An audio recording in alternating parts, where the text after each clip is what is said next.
Hey everybody, happy Saturday. Welcome back to What's for Dinner. It's almost 5 o'clock. I hope you're all doing well on this beautiful Saturday afternoon. Just want to let you all know not to forget that nothing that you hear, see, smell, or taste tonight should be construed as medical advice.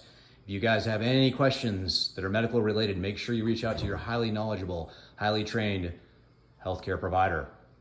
This is for informational, educational, and entertainment purposes only. And my disclaimer is, don't let your provider say, oh, sure, I know about hormones or nutrition. Ask them where they went for extra training. Well, they learn at medical school and nursing school and nurse practitioner school and all that? Nope, no? nope, Okay. Nope. All right, getting past that. What do we got going on tonight here? So burgers, and I hand shredded a block of Colby Jack cheese in there. I shredded some butter, and then we put some cream cheese in there Yeah, we sure did. It's going to be really good. And then Teresa likes the American cheese on hers. I do baby Swiss on mine. And I cook those on the gas grill, and I use this pan to catch the extra grease so we don't have flame ups. And at the bottom of the pan, apart from the melting butter and whatnot that we're put in the burgers, we coat the bottom of the pan with avocado oil. So avocado oil has a safe high smoke point, so burning it in the grill won't cause any kind of I don't know what they call them, like toxins to build up or whatnot. Yep. And then there's our the only thing we really use for spices is Redmond's real salt and then Jane's crazy mixed up seasoning. So yum. And then what else we have going on here, honey? So these are sharp cheddar thin slices that I cut in quarters, and a couple of them have mozzarella that I cut in quarters, and then pepperoni, garlic, Jane's crazy, and then Rosette's everything bagel seasoning. Yeah, Rosette's. We got to do something on her pretty soon here, some of her foods. Yeah, so, her pumpkin spice cake is coming out for the holidays, and it is amazing. Yeah, she releases that in the fall, and it's really, really good. You guys, if you get a chance, rosettesmix.com, and it's the pumpkin spice cake mix. All right, and then we've got some air fried chicken wings. Yep, so I just sprayed this with avocado oil and then put on Jane's Crazy, and then on both sides, and then on one side I did ranch powder. Okay, just a little bit of ranch powder. And then are these the farm fresh eggs? They aren't, I just had to use up. All right, so we got some store-bought eggs, and Teresa likes to throw cheese in with those. Yeah. So we've got cheese in there. Yep. And then we've got... The last of the garden tomatoes. How sad. Well, you know, fun stuff can't go on forever. I guess not, yeah. Well, I mean, she might bring us some more anyway. She might. There could be more. But look how red those are. It's amazing. There's such a difference out of the garden. Yep. Wow. And then I warmed up bacon, and I'll be having a pickle. Okay. Gotcha. Well, that looks good. I can't wait to eat. What are we going to talk about tonight? Well, so we eat like we have diabetes. So we don't want to get diabetes. So that's why we eat low carb, so that our sugar and insulin will stay low.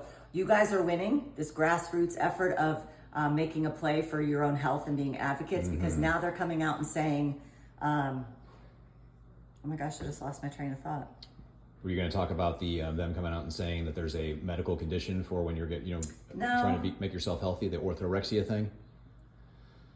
I don't know, but they're coming out. Seed oils are fine, and meat causes diabetes, and meat causes fatty liver, and all the opposite of what's true. It's like bizarro world right now. Yeah. Right. All you need to do is get a CGM and wear a CGM, and you'll know for a fact what food does or doesn't do to your sugar. Yeah, like a Stelo by Dexcom, Stelo. Those are over the counter now, and you can get those without a healthcare provider. So if you have one that won't prescribe you one, the other one is Freestyle Libre. So that's the other one, but that has to be prescribed. Right. Yep. Right. All So, right. well, I'm sure what I had to say was going to change the world. But Well, we were going to talk a little bit about testing tonight, Yeah. different types of tests. So the tests that I do routinely on every new patient that comes in, and then, I slacked for a little bit, but now just once a year, is you want your fasting glucose and your fasting insulin, and you want your insulin 3 to 5 and below, and you want your glucose 99 and below if you're fasting. And you can go to Google and Google HOMA-IR, HOMIR, put in those two numbers, and it will give you a score. 1 to 2 is mild insulin resistance, 2 to 3 is moderate insulin resistance, and anything above 3 is severe. You could check your lipids, and really all you need is your triglycerides and HDL, and then go to your calculator and put the triglyceride number divided by the HDL number. You want 1.5 and below. Hemoglobin A1C, which is a late stage marker, but that's corporate medicine's way of diagnosing diabetes. By the time you get diagnosed with that, 15 years at a minimum, you've been sick, but we want around 5.0 or below. However, I just checked mine again, and it is a little bit higher because when you eat carnivore, your red blood cells stay around longer, the lifespan. They don't get killed off as often. And so that will read a little bit higher. So the A1C is a 3-month measure of sugar on the lifespan of red blood cells.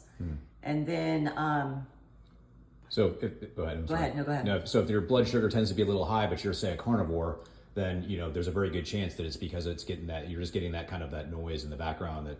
Right. Your red blood cells are lasting a little too long. And everything just because it becomes damaged. That's why you want autophagy and fasting and to clean all that stuff up. So, and then the other one is take your waist and your height, and you want your waist to be half of your height. But if you don't feel like doing that in your head, you can also go to Google and do height to waist ratio, and you can put numbers in and it will give you want 0.5 or less. Yeah. What about the toe to the wall? Right. The other thing is come up to a wall. And if you put your toes there and your belly doesn't hit first, that's good. But if your belly, like the dad bods and the beer guts, those aren't good to have. Like, don't just say, oh, my hubby has a beer gut or beer belly.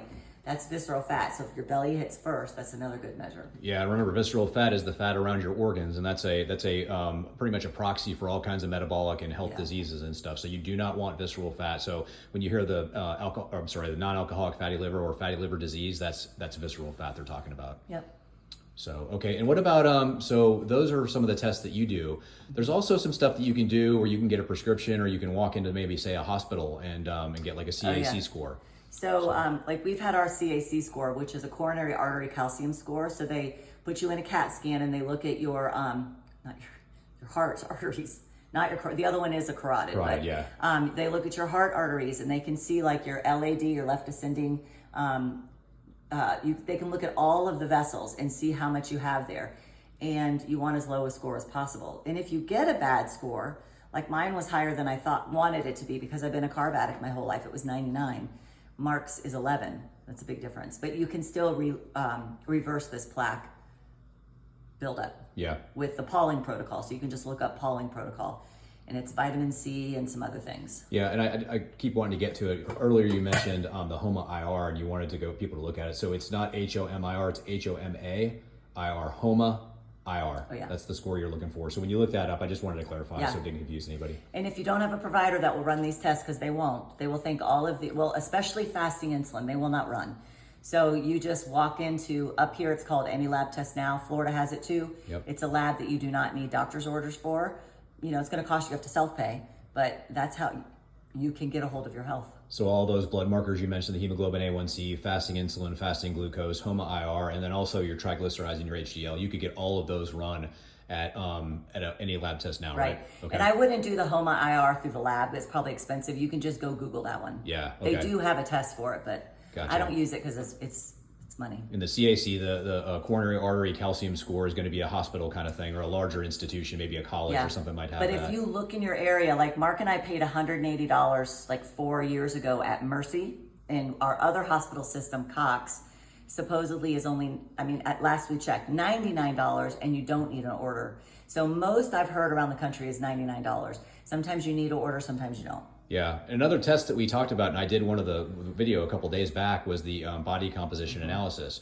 So the gold standard for that is a DEXA scan, but again, it's a large, expensive machine, so you're going to need to go to a hospital or a college or some sort of a sports physical therapy kind of specialty, a larger one too, because those are very expensive. Or if you go, like our machine is the InBody, and so it's a little bit lower grade machine. It's not as high as quality as a DEXA, but it still works very good. A lot of tremendous information. If you go on InBody.com, INBODY.com, you can look up InBodies in your area, and that's where you can get your percentage of body fat, how much muscle you have, how much water you're retaining, your visceral fat. You can get a scan that tells you how much you have of all that stuff. So that's really good information. Yep.